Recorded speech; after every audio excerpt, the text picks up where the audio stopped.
अऊज़ुबिल्लाहि मिनश्शैतानिर्रजीम बिस्मिल्लाहिर्रहमानिर्रहीम। अज़ीज़ तलबा व तलबात, हम लोगों ने गाज़ा लॉ की 2 एप्लीकेशन डिस्कस की थी। आज हम उसकी थर्ड एप्लीकेशन को देखने जा रहे हैं। थर्ड एप्लीकेशन में वो कहता है कि आपने इलेक्ट्रिक इंटेंसिटी कैलकुलेट करनी है due to oppositely charge parallel plates. ये बड़ी 2 पैरेलल प्लेट्स हैं और उसके ऊपर अपोजिट चार्ज है। एक राइट प्लेट है जिसके ऊपर माइनस चार्ज है और लेफ़्ट जो प्लेट है उसके ऊपर पॉजिटिव चार्ज है। किसी पॉइंट P के ऊपर हम इलेक्ट्रिक इंटेंसिटी को कैलकुलेट करना चाहते हैं। सबसे पहले वही बात कि हम लोगों ने करना क्या है, एक गॉसियन सरफेस जनरेट करनी है। वो अभी नेक्स्ट पेज के ऊपर देखते हैं। पहले यहाँ पे थोड़ा सा इसकी जो लिखा हुआ है उसको देख लेते हैं। वो कैसे कहता है कि consider 2 parallel and closely space metal plates of infinite extent. ये बड़ी 2 इन्फिनाइट एक्सटेंट की शीट हैं। तो पहली बात यह है कि हम उस इन्फिनाइट को शो ही नहीं करवा सकते, बल्कि हम क्या करते हैं, उसको एक फाइनाइट पार्ट को लेके हम दोनों को शो करवा लेते हैं। जिसके ऊपर एक चीज़ का याद रखना है कि उसके ऊपर बड़े चार्जेस इक्वली डिस्ट्रीब्यूटेड होने चाहिए। इस चीज़ को, अगर एक पॉजिटिव प्लेट है दूसरी माइनस प्लेट है, अगर इन दोनों के ऊपर चार्जेस की तादाद सेम होगी तो हम इसको एक नाम देते हैं कि वो plates basically charges electrostatic equilibrium में होगी। वो दोनों प्लेट्स के ऊपर जब चार्जेस की बात करेंगे और इक्वल होंगे तो हम बड़ी कहेंगे वो उसके ऊपर चार्जेस क्या है, बेसिकली इलेक्ट्रोस्टैटिक इक्विलिब्रियम में। वरना अगर डिस्ट्रीब्यूशन प्रॉपर नहीं होगी तो उसमें इलेक्ट्रिक फील्ड लाइन में भी फ़र्क आ सकता है। इसलिए वो कहते हैं कि इसके ऊपर यूनिफॉर्मली चार्जेस डिस्ट्रीब्यूटेड हैं। कुछ दरमियान में मीडियम भी नहीं लिया अभी, क्योंकि हम ये कल चेक कर चुके हैं पहले कि आप लोगों की इलेक्ट्रिक इंटेंसिटी या आप लोगों का इलेक्ट्रिक फ्लक्स बेसिकली चार्ज और मीडियम के ऊपर डिपेंड करता है। इसलिए उसने कहा है कि ये इन्फिनाइट एक्सटेंट है, सेपरेटेड बाय दरमियान में कोई चीज़ नहीं है, वैक्यूम है। Let the plates have opposite charges, the charges are uniformly distributed and are concentrated over the inner surface of the plate. But एक पिछले आर्टिकल हम लोगों ने एक बार डिस्कस की थी शील्डिंग इफ़ेक्ट की। तो शील्डिंग इफ़ेक्ट में अगर ये मेटल की प्लेट्स हैं तो उसके ऊपर चार्जेस हमेशा सरफेस के ऊपर रहते हैं। तो अब इसमें चार्जेस की बात कर रहा है कि वो इस प्लेट्स की क्या है, इनर सरफेस के ऊपर है। Electric field start from inner surface of the positively charge metal plates and and on A negative charge on the inner face of the opposite plate. फिर दूसरी बात यहाँ पे कि चार्जेस इनर सरफेस के ऊपर हैं।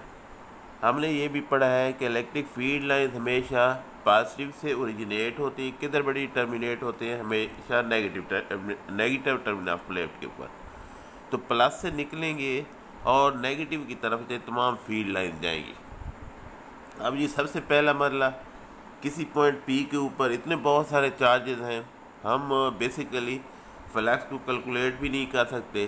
तो पहला काम हम लोगों ने जो करना है वो एक सपोजिशन करनी है, और सपोजिशन करके क्या चीज़ जनरेट करनी है जी, इमेजिनरी सरफेस जनरेट करनी है। और वो इमेजिनरी सरफेस, फिर वही बात 3-4 पॉइंट्स में बार बार डिस्कस कर रहा हूँ कि वो इमेजिनरी सरफेस क्या होनी चाहिए, क्लोज सरफेस होनी चाहिए। दूसरी, उस पॉइंट में से भी पास होनी चाहिए जिस पॉइंट के ऊपर आप इलेक्ट्रिक इंटेंसिटी को कैलकुलेट करना चाहते हो। तीसरा, उसकी कोई सिमेट्रिकल शेप भी होनी चाहिए, कोई बेतुकी प्लेट भी नहीं होनी चाहिए। यहाँ वो कहता है गॉसियन सरफेस में consider Gaussian surface in the form of A hollow box, कि एक आप लोगों ने हॉलो बॉक्स कंसीडर करना है whose top is inside the upper metal plate and bottom is in the space between the plates as shown in the figure. Next page के ऊपर चलते हैं, उसके अंदर ये आप लोगों को फिगर से क्लियर करेंगे कि कैसे आप लोगों ने बॉक्स को जनरेट। जो इस फिगर के अंदर आप लोग ज़रा गौर से देखें तो 2 प्लेट्स हैं, 2 प्लेट्स के अंदर एक सरफेस जनरेट हुई है। उसको उसने S1, S2, S3 और S4 का नाम दिया है। ये बड़ी सबसे पहली बात कि गॉसियन सरफेस है क्लोज सरफेस है, ये सेम लाइक ए बॉक्स है। जिस तरह एक बॉक्स होता है, जिस तरह अगर मैं जनरल मिसाल लूँ तो प्लेट्स बेटे जी जो ऊपर बनी हुई है ना, वो प्लेट्स इस तरह आप प्लेन नहीं है बल्कि 3 डायमेंशनल है। अगर मैं जनरल वर्ड में इस्तेमाल करूँ, जिस तरह हमारा डस्टर होता है तो उसकी 6 साइड होती हैं, जिस तरह बॉक्स की 6 साइड, सेम उसी तरह की ऊपर वाली प्लेट भी है और नीचे वाली भी प्लेट्स है। मीन ये प्लेन नहीं है बल्कि 3D है, 3 डायमेंशनल है। तो अब एक ऊपर प्लेट है, फिर एक नीचे प्लेट है। इसके अंदर वो क्या करता है, सेम लाइक ए बॉक्स उसी तरह के डस्टर दरमियान में अगर रख दिए जाए तो वो जो साइड बनेगी इसी तरह की बनेगी जिस तरह ऊपर वाली प्लेट्स है। तो पहली बात कि वो क्लोज सरफेस होगी, वो क्राइटेरिया पूरा हो गया।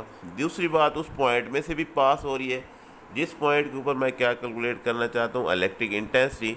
तीसरी बात ये भी हो गई कि उसकी सिमेट्री भी बन गई। अब इसकी चारों साइड्स जो इसके सामने है, प्लेट्स के सामने है, तो उन चारों में से हम क्या करते हैं, फ्लक्स को कैलकुलेट कर लेंगे। और फिर उस फ्लक्स के कैलकुलेट करने के बाद अगर इस बॉक्स में से हमारे पास फ्लक्स आ गया, फिर हम गाजे लगा के किसी भी पॉइंट के ऊपर हम क्या कैलकुलेट कर सकते हैं, इलेक्ट्रिक इंटेंसिटी कैलकुलेट कर सकते हैं। अब इसी तरह कैलकुलेशन की तरफ आते हैं। इसमें सबसे पहली बात कल भी हम लोगों ने की थी कि जो surface area of the top surface of the hollow box है वो बड़ी कितना ए है, sigma uniform surface charge density है। कि कल भी हमने कहा था चार्ज पर unit area is known as surface charge density.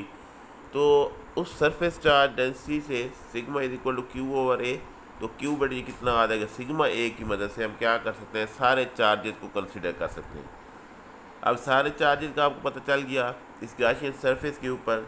अब फिर हम क्या करते हैं, इसकी सारी साइड्स जो हैं उन साइड्स में से क्या करते हैं, फ्लक्स कैलकुलेट कर लेते हैं। No calculate the electric flux through each surface of hollow box. पहला flux through side of the box, but जो उसकी राइट साइड पे जो बॉक्स की साइड है, लेफ्ट साइड पे, फिर एक डाउनवर्ड, फिर एक अपवर्ड। इसमें जो कंसीडर हमने की है, 4 साइडें की हैं। एक जो ऊपर वाली है वो बड़ी ऊपर सरफेस के अंदर है, प्लेट्स के अंदर है। अभी हमने बात की है, शील्डिंग इफेक्ट भी यही कहता है कि चार्जेस हमेशा सरफेस के ऊपर रहते हैं। इनसाइड अगर प्लेट की बात करें तो इनसाइड कोई चार्ज नहीं होता, चार्जेस हमेशा सरफेस के ऊपर रहते हैं। इनसाइड द प्लेट कोई भी चार्ज आप लोगों का प्रेजेंट नहीं हो सकता। अब ये कैलकुलेशन में ज़रा देखते हैं। The flux through side of the box as the field lines are parallel to the sides of the box, so flux through the side is zero. अब बड़ी ज़रा गौर से देखें, जो फील्ड लाइन हमेशा कहाँ से निकलती हैं, प्लस से किधर जाएगी आप लोगों की, माइनस की तरफ। तो इसकी जो राइट साइड है, राइट साइड में एरिया की डायरेक्शन राइट वर्ड है, लेकिन इलेक्ट्रिक फील्ड लाइन किधर जा रही है, डाउनवर्ड। तो एंगल कितना बनना जी, 90। तो कभी भी आप लोगों की राइट फेस में से फ्लक्स जनरेट नहीं होगा। अगर हम लेफ़्ट फेस को देखें तो लेफ़्ट फेस में एरिया की डायरेक्शन किधर है, आप लोगों की लेफ़्ट साइड पे होगी, लेकिन फील्ड लाइन्स आपकी किधर जा रही हैं, डाउनवर्ड जा रही हैं। तो कभी भी फ्लक्स जनरेट नहीं होगा। तो इसका मतलब ये है कि फ्लक्स आप लोगों का राइट फेस और लेफ़्ट फेस में से कभी जनरेट हो ही नहीं सकता। अब हम फ्लक्स कैलकुलेट करते हैं बड़ी अपर सरफेस में, और अपर जो सरफेस है वो आप लोगों की किधर है, वो उस प्लेट्स के अंदर है। जो प्लेट्स के अंदर वहाँ चार्ज ही नहीं है, तो फ्लक्स कहता क्या है, चार्ज पर यूनिट है, charge flux is equal to q और एप्सिलॉन नॉट। तो क्यू ही नहीं है तो फ्लक्स कहाँ होगा। तो बड़ी ये इनसाइड जो प्लेट्स आ गई है सरफेस, उसकी वजह से भी कभी फ्लक्स जनरेट नहीं होगा। अब जी अब सिर्फ एक साइड रह गई है जो डाउनवर्ड साइड है, तो उसमें से सिर्फ आप लोगों का फ्लक्स कैलकुलेट हो सकता है, क्योंकि उसमें एरिया की डायरेक्शन डाउनवर्ड है और तमाम की तमाम फील्ड लाइन जो है वो ऊपर से किधर जा रही है, नीचे की सिमत में जा रही है। तो ऊपर से नीचे सारी की सारी फील्ड लाइन्स उस सरफेस में से पास होगी, तो इसलिए वहाँ पे फ्लक्स क्या होगा, जनरेट होगा। तो इस पूरे बॉक्स में से सिर्फ एक साइड है जिसमें से फ्लक्स जनरेट होगा, और वो उस पॉइंट में से पास हो रही है जिस पॉइंट के ऊपर हमने क्या कैलकुलेट करना था, इलेक्ट्रिक इंटेंसिटी कैलकुलेट करनी थी।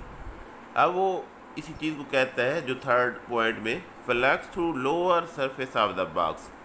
तो जो लोअर सरफेस है उसमें से बेटे फ्लक्स कितना आएगा, तो अभी हमें पता है फ्लक्स इज इक्वल टू कितना, ई डॉट ए। तो एंगल कितना बना, ई की डायरेक्शन, इलेक्ट्रिक इंटेंसिटी की डायरेक्शन भी डाउनवर्ड है और आपके एरिया की डायरेक्शन भी डाउनवर्ड है। तो बेटी phi E is equal to E dot A, phi E is equal to E A cos 0, और cos 0 आपका कितना होता है 1। तो phi E is equal to E A के बराबर। तो अब बाकी तीनों साइड्स जो थी उसके ऊपर फ्लक्स आप लोगों का 0 आ गया है। सिर्फ एक फ्लक्स आएगा जो आप लोगों की कौन सी सरफेस है, इस बात की जो नीचे वाली सरफेस है, लोअर सरफेस है, उसमें से सिर्फ फ्लक्स आ जाएगा। अब हम टोटल फ्लक्स उसी फुटेज के ऊपर जिस तरह पहले हम काम कर चुके हैं, सेम उसी तरह ही कैलकुलेशन करनी है। तो बड़ी एक हेडिंग आप लोगों की बन जाएगी टोटल फ्लक्स की। तो टोटल फ्लक्स में आप लोगों की वैल्यू क्या आ जाएगी, phi F E is equal to phi 1 plus phi 2 plus phi 3 plus phi 4। तो फाई ई किसके बराबर आ जाएगा बड़ी, ई ए के बराबर। टोटल फ्लक्स क्योंकि बाकी तीन साइड पे 0, सिर्फ एक फ्लक्स आप लोगों के पास आ जाएगा। फिर वो कहते हैं कि कैलकुलेशन ऑफ इलेक्ट्रिक इंटेंसिटी। अब बड़ी एक चीज़ जो गाजर ने बताई थी, उसने कहा था फ्लक्स किसके बराबर होता है, क्यू ओवर एप्सिलॉन नॉट। और इस पूरी सरफेस के ऊपर जो क्यू आ गया वो हम ऊपर कैलकुलेट करके वो सिग्मा ए के बराबर। और एक फ्लक्स हम लोगों ने इस गाशियन सरफेस की वजह से जनरेट की है। तो दो फ्लक्सेस आ गए, हम दोनों फ्लक्सेस को क्या करेंगे, कंपेयर कर लेते हैं। तो आपके पास E A is equal to 1 epsilon naught sigma of A. तो ई बेटे जी किसके बराबर आ जाएगा, सिग्मा ओवर एप्सिलॉन नॉट। फिर हम कल ये डिस्कस कर चुके हैं कि बेसिकली इलेक्ट्रिक इंटेंसिटी आप लोगों की वेक्टर क्वांटिटी है। तो किसी ने जब भी वेक्टर क्वांटिटी की बात करेंगे तो उसकी डायरेक्शन भी होगी, और इसकी डायरेक्शन किधर होगी, हमेशा इन द डायरेक्शन ऑफ ई होगी। जिधर इलेक्ट्रिक फील्ड इंटेंसिटी की डायरेक्शन है उधर ही बेसिकली हम इसकी डायरेक्शन को कंसिडर करेंगे। Where r is unit vector directed from the opposite to the negative plates. तो वो किधर होगा, लाजमी बात है अपोजिट होगा किसके, नेगेटिव प्लेट के, क्योंकि हमेशा फील्ड लाइन किधर से जनरेट होती है, प्लस से किधर जाएगी, माइनस की तरफ। इसमें बेटी जो इम्पॉर्टेंट चीज़ थी वो बेसिकली आप लोगों की गाशियन सरफेस जनरेट करना था। अगर गाशियन सरफेस की समझ आ जाए तो फिर आसानी होती है और इसमें कोई इतना मुश्किल काम नहीं है। बाकी सेम उसी तरह जिस तरह पहले दो एप्लीकेशन हम कर चुके हैं उसी तरह ही इसमें कैलकुलेशन करनी है। बल्कि इसमें जो मेन चीज़ है बेटी समझने वाली वो गाशियन सरफेस है। गाशियन सरफेस आप लोगों ने 3-4 पॉइंट्स वो क्लियर हैं कि क्लोज सरफेस होनी चाहिए। तो बॉक्स आप लोगों का जहाँ पे जो लेयर है वो हमेशा क्लोज सरफेस होता है।